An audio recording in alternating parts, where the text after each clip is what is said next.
The Jackson JS line of guitars are packed with a ton of great features. You can get them in a variety of interesting shapes and styles, and best of all, they're affordable. Today I'm going to be modifying and refinishing a JS32 King V and giving it a burst paint job. It'll be a burst of fresh air for all the crackle and splatter haters out there. Be sure to hit the subscribe button and hit the bell to be notified when new episodes drop. This is Trash to Thrash. For more than 20 years I've been obsessed with guitars. From playing them, to working on them, to buying and collecting them, I've built quite the collection of awesome custom guitars. Now, I'm turning my passion into a profession by seeking out old, beat-up guitars and giving them new life, all while trying to make a profit. I'll be searching everywhere for used gear that I can refret, rewire, repaint, whatever it takes to make it a real shredder. This is Trash to Thrash. Hello everybody, welcome back to Trash to Thrash. I'm your host, Mark Murray. One of the themes of today's episode is going to be building yourself a cool, one-of-a-kind custom guitar with some great upgrades, but without spending a ton of cash. Throughout this episode, I'll be giving you my top 5 tips for building an affordable custom guitar. A lot of the guitars I build on this show are super loaded with tons of crazy over-the-top features. I originally got into this business to build myself a fleet of decked-out, upgraded, mid-tier guitars for less than the cost of the real expensive ones. There are a lot of little things when upgrading a guitar where you could save a couple bucks here and there, and over the project, you could save hundreds of dollars. One of the big keys will be buying a guitar that's affordable to start with, but it has to have a good foundation. You don't want to invest a bunch of money into a guitar that won't last and won't hold up. We could always go with a used guitar to save a couple $100, and I buy a lot of used guitars, but it's not uncommon for them to come in with little cosmetic defects, worn frets, and someone else's mods and repairs which aren't always done correctly. If you know how to repair those issues, or you want to learn how to start doing those things, buy used guitars with issues and make it a project. Or, if you don't want to deal with that, you can buy a brand new guitar that's an affordable model and upgrade it from there.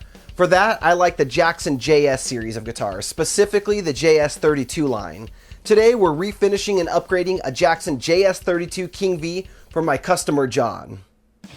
The Jackson JS series is a line of electric guitars made by Jackson for beginner to intermediate players. They feature the JS11, JS22, and JS32 models, with the 32 being the highest model. They come in a variety of styles which makes them very appealing to the newer guitar player.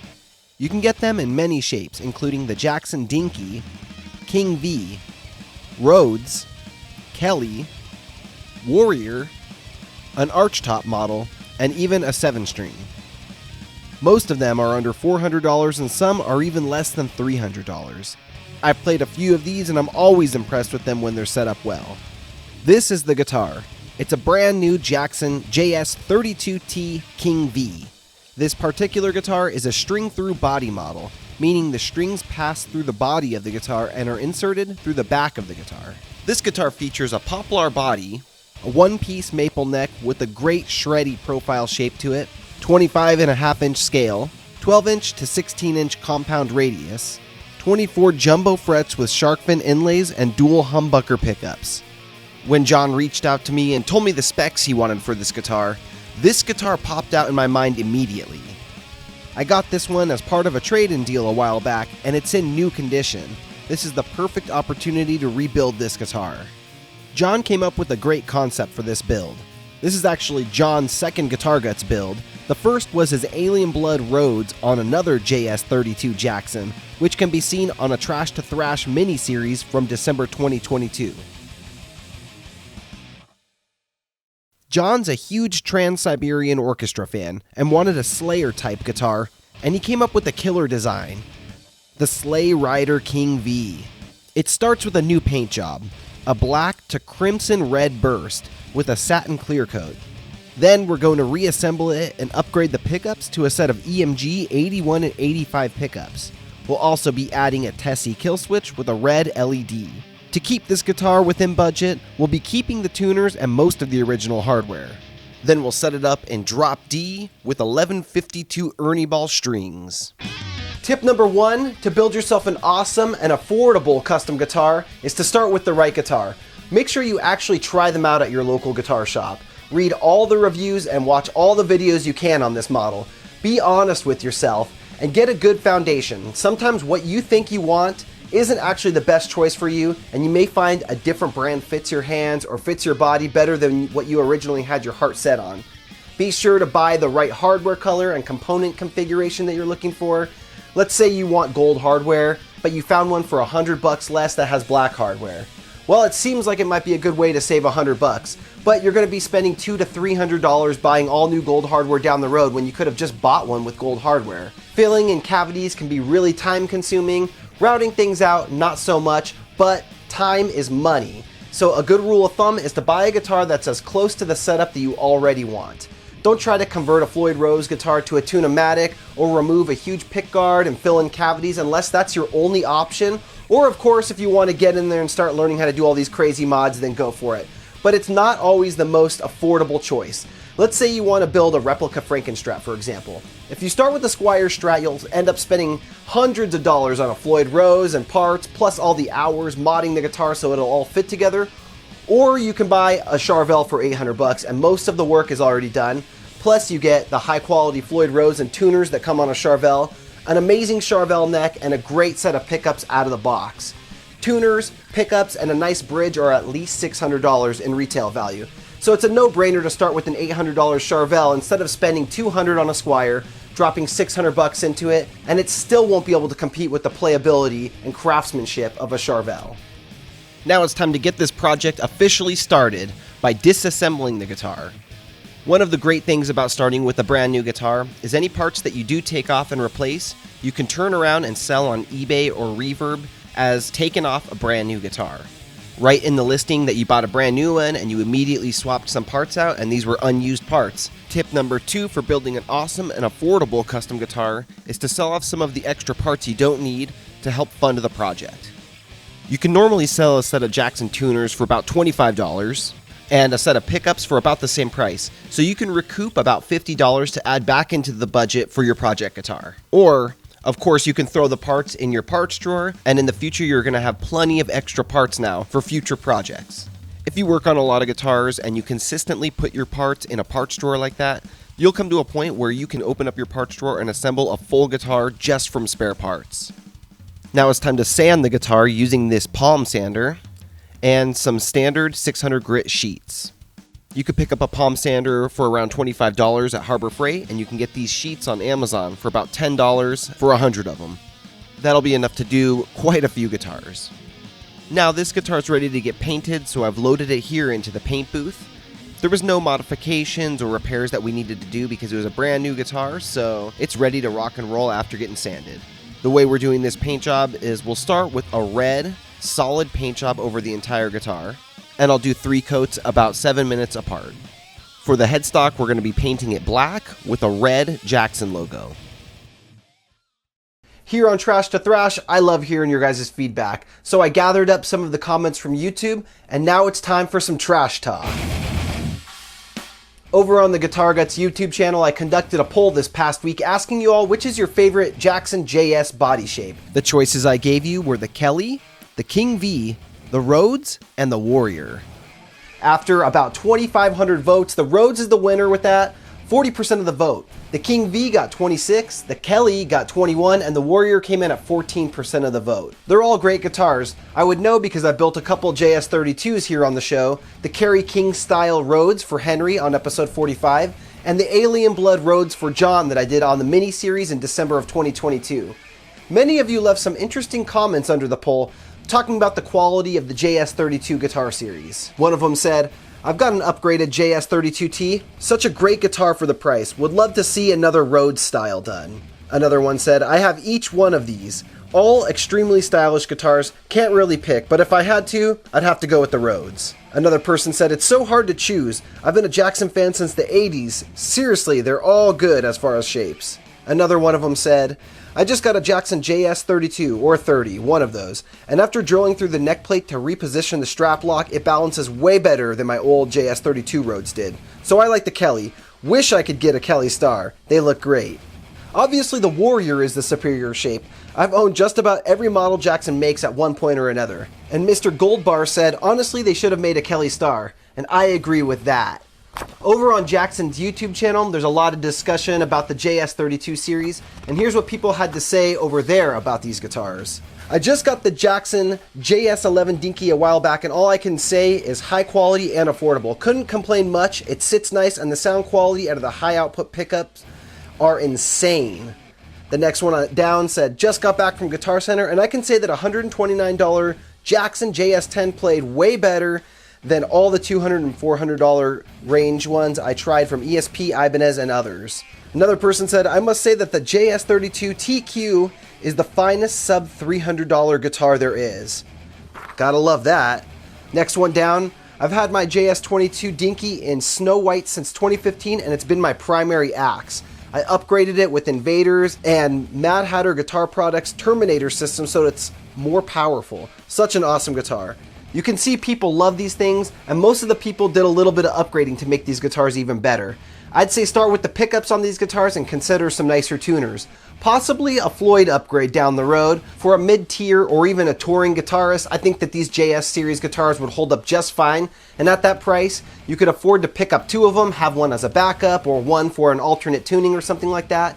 People love their Jackson JS32s. Now, remember, if you want to help support GuitarGuts and Trash to Thrash, go get yourself a GuitarGuts t-shirt. They're available now at the website, and we got some badass designs. There's links down in the description. I love these shirts, and it helps support everything we do here on Trash to Thrash and with GuitarGuts. Now back to the spray booth we go. It's time to bust out the airbrush and spray some black on this guitar. We'll be doing the sides and the edges in black, so it'll burst to red in the center. Sometimes you can get away with just spraying with the aerosol can straight onto the guitar and getting a decent burst, but that's not going to work with these colors because they're so drastic. The colors have to be somewhat similar for them to blend. The airbrush is going to let us control the amount of paint coming out so much easier than an aerosol can would. So that's going to let us get a nice, clean burst that's real tight with 2 different colors that are very different. With some guitars, it'll be a more gradual burst, where it'll spread across many inches of the guitar.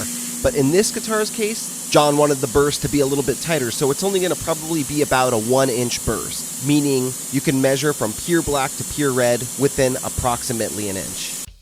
Now this portion's obviously sped up quite a bit. It took me about 17 minutes to complete the airbrush portion of this paint job, applying all the black.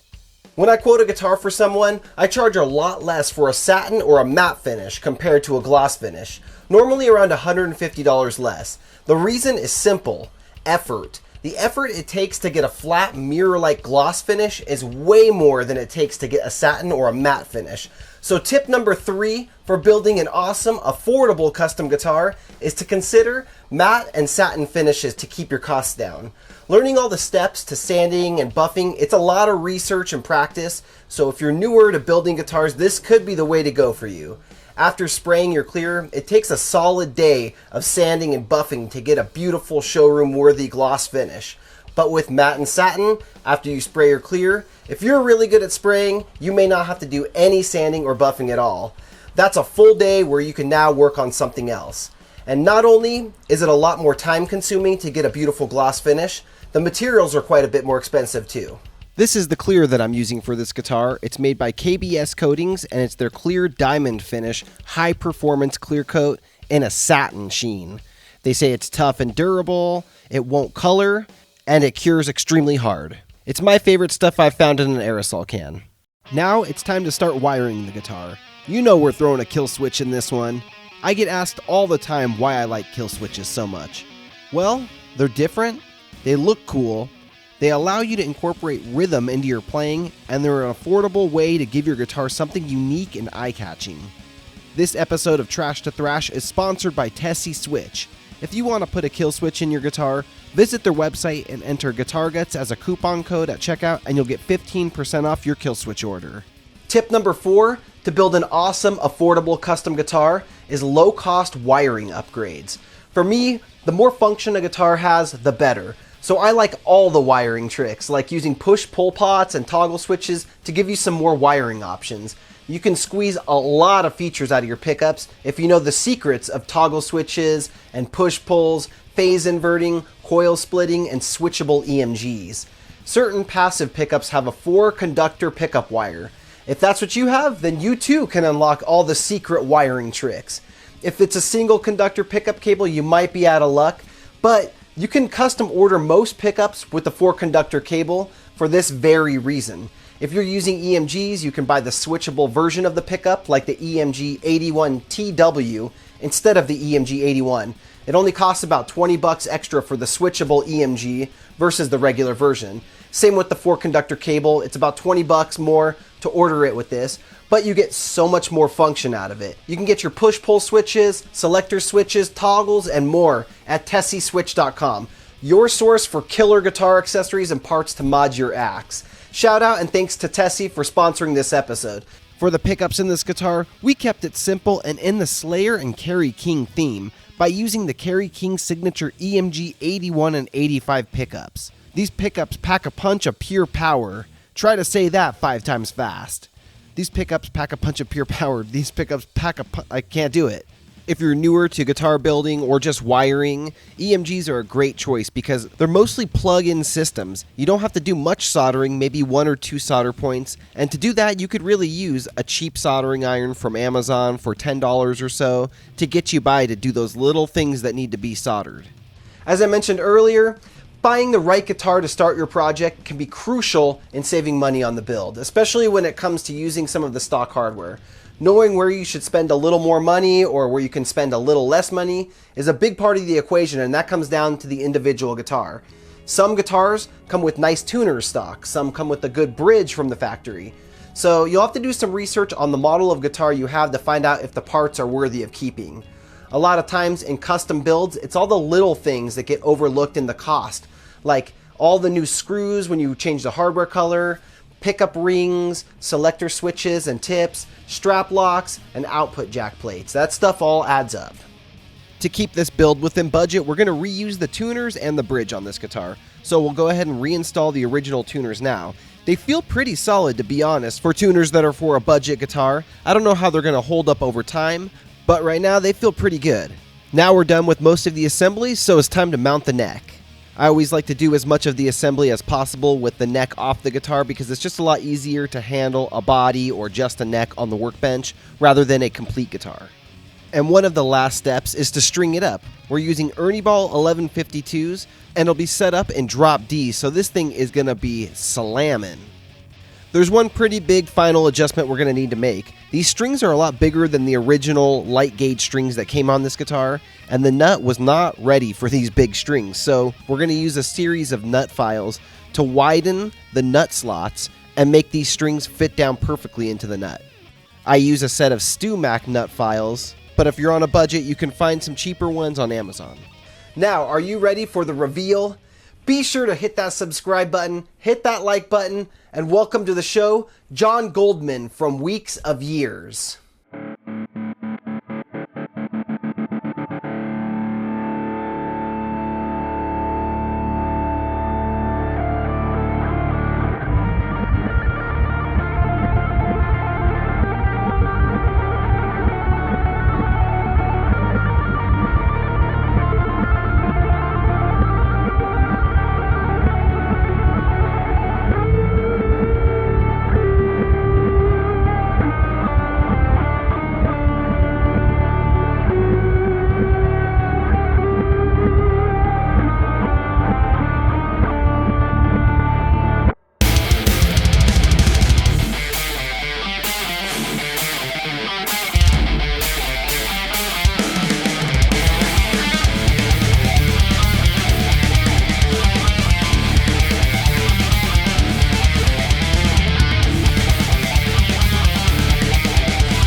Alright, so what'd you guys think of the Sleigh Rider King V? Let me know down in the comments section.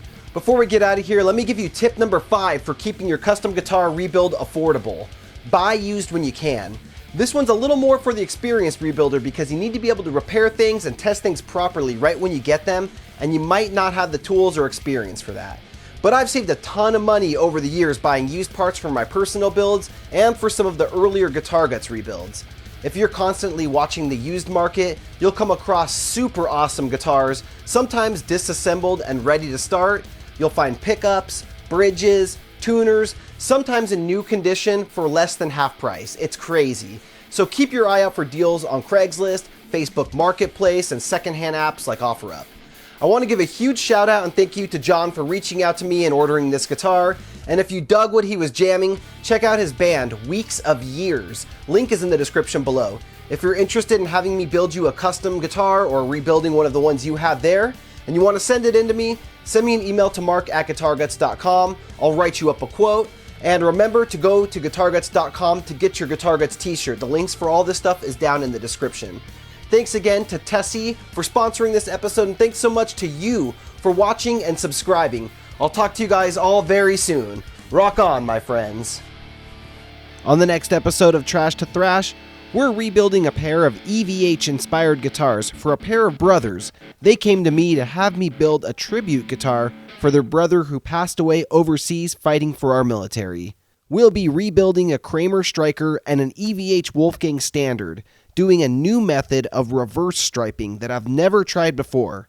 Be sure to tune back in Monday, May 29th to see it, and hit the bell to be notified when it's released. In the meantime, you can check out these other videos in the Trash to Thrash series, like episode 3 here.